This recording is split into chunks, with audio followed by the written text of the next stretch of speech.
Hi, I'm Andy Jones and I'm a high school science teacher at a middle-sized all-girls school in Christchurch.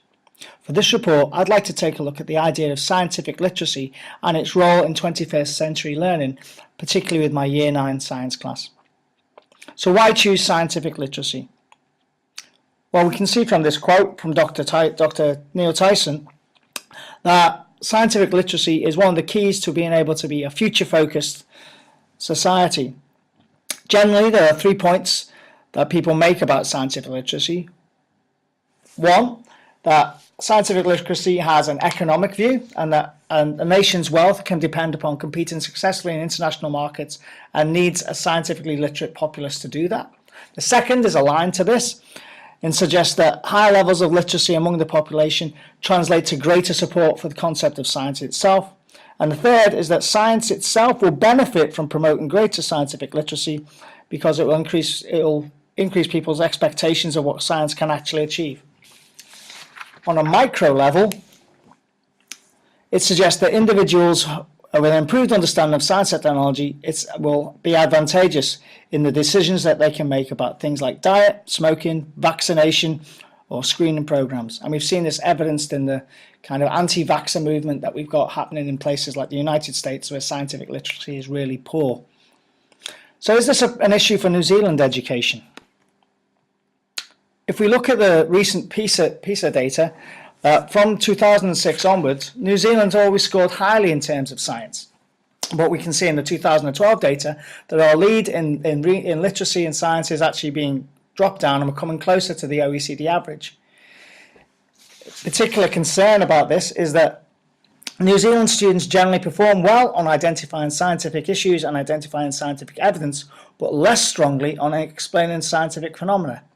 Also, it's noted that New Zealand students scored well in biology and earth sciences, but were relatively weak in chemistry and physics. In particular concern for me, girls' attitudes to science emerged as a particular concern, where the author suggested that it was a result of an attempt to present science in a decontextualized and value-free way. So where does this problem come from? Well, Arrow, in its report of 2012, identified that science teaching in years 4 to 8 was generally poor. And in the document Inspired by Science, it says that the level of science achievement for Year 5 students in New Zealand was fluctuating over the past 15 years. And most recent student performance is significantly lower than those of counterparts in England, the United States, or Australia. Quote, New Zealand students spend less time engaged in science instruction than those do in other OECD countries. Since 1999, there's been a drop in students' perceptions of the enjoyment of science, and it's concerning because a synthesis carried out by the Royal Society of New Zealand strongly supports that Year 7 and 8 is a time when attitudes to ongoing science learning are likely to be formed and consolidated. What about my particular group of students?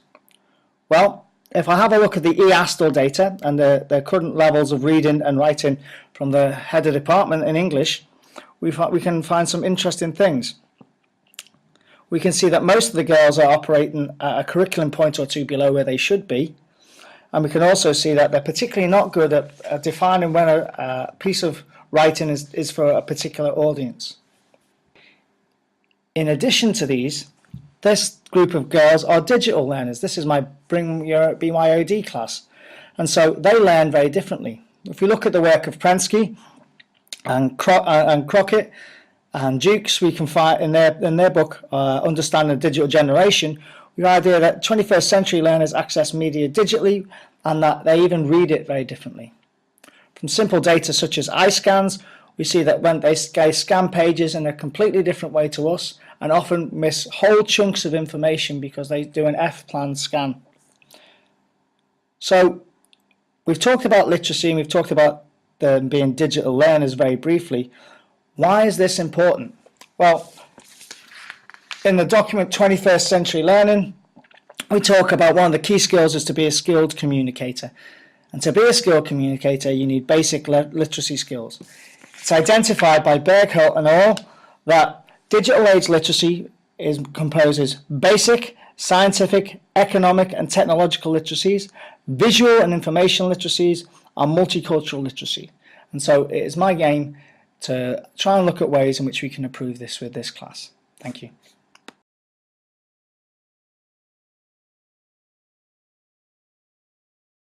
created using Powtoon.